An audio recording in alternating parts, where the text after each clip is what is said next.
Samuel POV. Kaagad ding dumating ang dalawang kaibigan niya. I hate you dude, banitin mo ako. Sabay hampas nito sa kanya ng papel na hawak, saad ni Nike.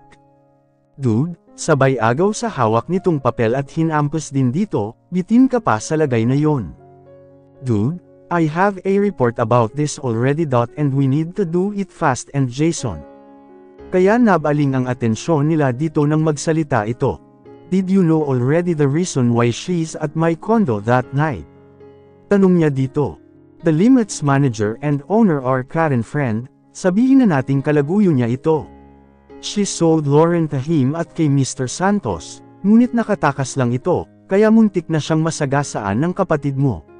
Pagpapaliwanag na nito, isinama niya si Lauren para lasingin that night, at yun nga ang nangyari. After that dinala nila ito sa kondo mo, at hinuburan na nang mawalan ng malay. Napamura siya, igting niyang saad. But before you came, may kinuha na silang mga larawan kasama ang dalawang lalaki, na naghatid sa kondo mo, at yun ang ipinakita sa ama nito, kaya inatake sa puso, at hindi lang dude atake, dahil may nakita ring lason sa dugo nito, which is nilalason ito para dahan-dahan manghina. Pagkatapos ng libing ang araw nito binasa ang last will ni Mr. Harrison. Ngunit hindi pa sa tamang edad ang dalaga, kaya ang guardian muna nito ang mamahala. Pinapirma nila ito ng kasunduan, na sila ang mamahala ng lahat ng negosyo hanggang sa umabot ng 23 anyos si Lauren, ang magagamit iyang nito ay ang 5 milyon na naibigay sa kanya. Ngunit ang pinirmahan ng dalaga, ay nagsasalin sa kanila ng lahat ng negosyo, ay sa kanila at wala itong makukuha ni Cinco. Kinasabwat nila ang abogado ng mga ito, at ginawang katulong ang dalaga sa halos 1 buwan bago mo nakita ito. Mahabang paliwanag nito, napakuyom lamang siya ng mga palad sa mga naririnig, simula nang tumira si Lauren sa kanila, di pa niya natatanong ito sa mga nalaman niya, hindi na niya pwedeng tanungin pa ito. And one more thing dude, Mr. Santos is eager to have her, kinahahanap na nito sa mga tauhan niya, para matagpuan ito, dagdag pa nito. Don't worry dude, I will never let them take what's mine. Tiimbagang niyang saad. And last thing, ang bahay na naiwan nakapangalan ito kay Lauren, kaya gusto nilang mahanap ito kaagad at mapapirma, lulong na sa kasino ang madraste nito. Kaya dude, we should penetrate the Harrison Company, nasa atin na ang 65% share ng kampanya, kaya anytime now pwede ka nang umupo bilang bagong nagmamay-ari nito, saad ni Nike sa kanya. Thanks dude, tinapik pa niya ito sa balikat, maasahan ka talaga. Kahit babero ka, dude, tumano ka lang. Kaya ganyan ka na makapagsalita, balik nito sa kanya. I need to plan this, para hindi tayo mabulilyaso. We know na hindi ganun kadali si Mr. Santos, marami itong galami, hindi natin kaagad mapatamba ito. All I have to do now is to protect first my woman, lalo na't buntis ito, ayaw kong maapektuhan ang dinadala nito. We're here dude, anytime unahin na muna nating makuha ang kumpanya, bago pabagsakin ang may gustong kumalaban, ani Jason. Bukas na bukas din kukunin na natin ang Harrison Enterprise dude. I can't wait makita ang itsura ni Mr. Santos, hate him, na-excite pang sabi ni Nike. Yeah, but I need a security first para bantayan ang bahay, alam na ni Karen na sa akin si Lauren, kaya malamang nakapagsabi na ito sa ina niya, I need her to be safe every time. I will let my security, I'll talk to Spencer also for some help, so he could ask his uncle. Sabi ni Jason. Thanks dude, maasahan talaga kayo. What's brotherhood dude? Basta ninong ako sa kambal mo, ani Nike. Sure dude, pero ayaw ko ng kuripot, kawawa ang mga anak kong hindi makatanggap ng regalo sa ninong nila. Politalk na niya dito. Halakhak lamang ang isinagot nito sa kanya, sabay talikod para lumabas na. Bukas get ready mga dude, sabay sara ng pinto ng opisina niya. I'll go ahead too dude. Bukas na lang ako nang bahala sa security mo. Sabay tapik pa nito sa balikat niya, at lumabas na din ng opisina niya. He's so much thankful sa mga kaibigan niya, lagi siyang tinutulungan sa mga problema niya. Nag-alala siya sa dalaga, kailangan niyang protektahan ito ang kailangan ng mag-inang Gaaman na yun pagkatapos nilang makuha ang mga gusto nito, hindi pa sapat para ibenta nila. Napahampas siya sa galit sa lamesa niya, nang maalalang ebonente ito sa matandang yun.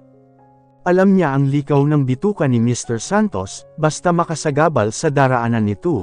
Tinutamba na niya agad, kaya uunahan na niya ito, bago pa man mangyari yun sa kanila ng mga kaibigan niya at kay Lauren.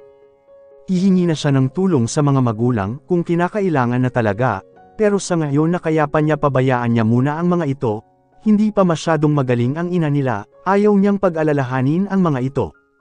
Gusto na rin niya sabihin ang tungkol kay Lauren at sa pinagbubuntis nito, pag maayos na ang lahat. Alam niyang nag-alala din ito kanina nang hinatid niya, umiiyak pa ito, buti na lang at napakalma niya. Bago niya iwanan, wala pa naman si Lexi na makasama niya, tanging mga kasambahay lang. Sigurado naman siyang safe ang mga ito, hindi basta-basta mapapasok ang subdivision nila. Kailangan na niya ng security para kay Lauren, para hindi na siya mag-alala pag naiwan ito sa bahay nila. Napapaigting ang panga niya pag maisip pa lang na may mangyari ditong masama. Hindi niya kakayanin baka makapanakit siya ng tao pag may ginawa sila kay Lauren at sa mga anak nila. Kailangan na niyang umuwi, namimiss na niya ito kaagad, ilang oras lang nang iwanan niya ito sa bahay nila. Pero pakiramdam niya buong araw na niyang hindi nakita. He loves her, alam niya yun.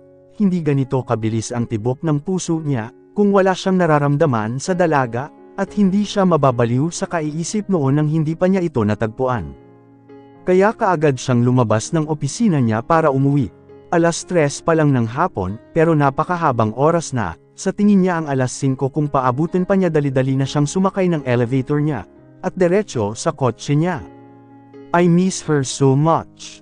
Pagkapasok pa lang ng bahay nila, dali-dali niyang hinanap si Lauren, nakasalubong na niya ang isang kasambahay, kaya tinanong na niya kung saan ito. Asan ang senyorita niyo? Tanong niya dito. Nasa kwarto po. Senyorito pagkatapos niyang manood ng TV, nagpaalam na itong matutulog muna sagot nito. Pagkaalam niya agad niyang pinuntahan ito sa kwarto nila, at tingnan nag-alala pa rin siya kanina sa nangyari. Pagkabukas niya ng pintuan nakita niyang nakahiga ito sa kama, at nakatalikod sa kanya banda. Nilapitan niya ito ng dahan-dahan, at tumabi dito, hinalikan pa niya ito sa noo at hinaplos ang buhok nito. Para itong isang anghel napakaamo ng mukha nito. Tila naramdaman nitong may humahaplos sa kanya, kaya kaagad itong nagmulat ng mata, na mukhang natakot pa nang makitang siya iyon, nawala din bigla ang pangamba at takot sa mukha nito, napalitan ng maaliwalas na pangiti na rin ito. How are you baby? Hinalikan niya ito sa labi at sa tiyan, kamusta ang mga babies ko? Nahinihimas ang tiyan niya. Bakit andito ka na? Maaga pa hindi mo pa uwian diba? Tila nagtataka nitong tanong. Namimiss kita kaya umuwi na ako kaagad, bigla naman itong namula sa binanggit niya, hanggang ngayon nahihiya pa rin ito sa kanya. Ganun ba namiss din kita? Nakangiti nitong sagot sa kanya. Sa narinig dito bigla niyang niyakap, masaya siyang namiss din siya nito. Talaga baby namiss mo ako, ulit pa niya dito. Ikinatango naman ito na nakangiti sa kanya, kaya napatitig siya sa mga mata nito. Hindi na niya kayang pigilan ang nararamdaman niya, kaagad niyang inabot ang mga labi nito, at hinalikan na tila nagulat pa, at lumaki ang mga mata nito. Dahan-dahan niyang hinahalikan ito, kinakagat-kagat niya ang ilalim ng labi nito. Mukhang di pa sanay, hindi pa marunong humalik. Follow me baby, gayahin mo kung paano kita halikan, bulong niya dito. Sinunod naman nito ang ginagawa niya, kaya napabulong siya nang gumanti ito ng halik sa kanya. Open your mouth baby. Naibinuka din ito, kaya naipasok niya ang dila dito at dahan-dahan niyang sinipsip ang dila nito. Nakipaglabanan pa muna siya dito, bago niya ibinaba ang mga halik sa leeg nito pabalik ulit sa bibig nito. Samantalang ang mga kamay niyang humahaplos na ito sa ibabang parte ng katawan ng dalaga umiinit na siya. Ibinaba na niya ang zipper ng bestida nito at isinunod ang panloob nito, nakalantad na sa mga mata niya ang dalawang harap nito na wala ng takip. Tatakpan pa sana nito ngunit pinigilan niya. Kaagad niyang hinalikan ang isang tampok nito, namumula-mula at tayong-tayo na habang ang isang kamay niyang humahaplos sa kabilang dibdib nito. Samuel, tawag na nito. Pinitawan ko ito at tiningnan siya, nakapikit ang mga mata nito. Open your eyes baby, I want you to look for me, at pinagpatuloy ang ginagawa niya dito. Palipat-lipat siya sa dalawang tumpok nito, na hinding-hindi niya pagsasawaan, samantalang ang kamay niyang isa ay patuloy sa paghaplos dito. Ibinaba pa niya ang mga halik sa tiyan nito, babies don't be mad at daddy ha. Sabay halik niya dito at bumaba pa hanggang sa puso nito. Lauren, pababa na ng pababa ang mga halik ni Samuel, at nararamdaman ko na ang isang kamay nitong humihimas sa katawan ko paakyat. Tikit mata lamang ako, nahihiya pa rin ako sa kanya, kahit na may nangyari na noon sa amin. Umiiba na ang pakiramdam ko sa mga halik at haplos nito sa katawan ko, nang maramdaman kong may ginagawa na ito sa loob ng damit ko ang kamay niya at humihimas sa parte ng balat ko. Habang halikan nito ang mga binti ko, mamaya lang hinubad na nito ang lahat ng sagabal sa katawan ko, pati ang panloob ko, kaya naramdaman ko na ang lamig sa buong kwarto. Mamaya lang ipinasok na nito ang isang kamay, napasinghap pa ako nang maramdaman ko yon, habang halikan nito ang pang-ibaba ko. Samuel Dong, ani ko sa kanya. Hindi ko na alam kung saan ko ibabaling ang ulo ko, di ko maintindihan ang mga ginagawa nito sakin. Let go baby, I want you to come. Ani pa nito, pinagpatuloy nito ang ginagaw sa akin, hindi ko na mapigilan at naiihi na talaga ako kaya pinakawalan ko na ito. Pakiramdam ko lupaypay ang katawan ko nang maramdaman kong nailabas ko. Tiningnan ko ito pero pinagpatuloy lamang niya ang ginagawa nito, at sinisimot ang anumang ginagawa nito, nahiya akong tingnan ito. Oh baby you're so sweet I won't get enough with you. Pero hindi ko na kaya saad nito. Kaagad itong umalis sa harapan niya, at naghubad ng lahat ng mga damit nito. Lumaki pa ang mga mata niya nang makita niya ang lalaki. Oh, my God Samuel what are you doing? Pulalas pa niya dito. Yes baby and take note this is not the first time we did already, kaya mo ito, pagmamalaki pa nito. Pinamulahan na siya ng mukha, kaya pati ito natawa sa kanyang reaksyon. Nagulat talaga siya, kasi hindi niya nakita ito noon dahil ayaw niyang idilat ang mga mata noong una, kaya ngayon pa lang niya nakita talaga. Are you ready baby? Tanong nitong nakangiti sa kanya. Napatango na lang siya kinakabahan man siya pero gusto niya rin ito. Kaagad namang tumabi si Samuel sa kanya, hinalikan pa siya nito ulit sa labi, bago ginawa kung anuman ang gustong gawin nito sa kanya. Samuel, napabulong na siya nang umpisahan na nitong sumayaw sa saliw ng musika. Nilagay pa nito ang mga braso niya sa leeg nito para doon siya humawak habang titig na titig ito sa kanya. Oh, baby, saad na nito habang sumasayaw ito sa tabi niya, ibang-iba na ang pakiramdam niya, pinagpawisan na sila sa parehas, napapasabay na rin siya sa pagsayaw nito sa harap niya. Baby, you're so soft and warm, ani nito habang mas lalo itong umiindak sa tugtog at bawat indek nito ay nakakadulot ng saya. Samuel, ayan na naman naiihi ako, sabi niya dito. Baby, let go that sabayan mo ako. Maya-maya pakiramdam niya pananggapusan siya ng hininga, nang pinakawalan niya ang sinasabi nito sa kanya. Lupaypay ang pakiramdam niya pagkatapos ng nangyari, naramdaman pa niyang may kung anong ibinuhos si Samuel sa kanya, sumabay ito at bumagsak. Samuel ang bigat mo ang babies natin, madaganan mo, ani pa niya dito kaya kaagad ding umalis sa kanya, sabay alis ng sarili nito sa kanya.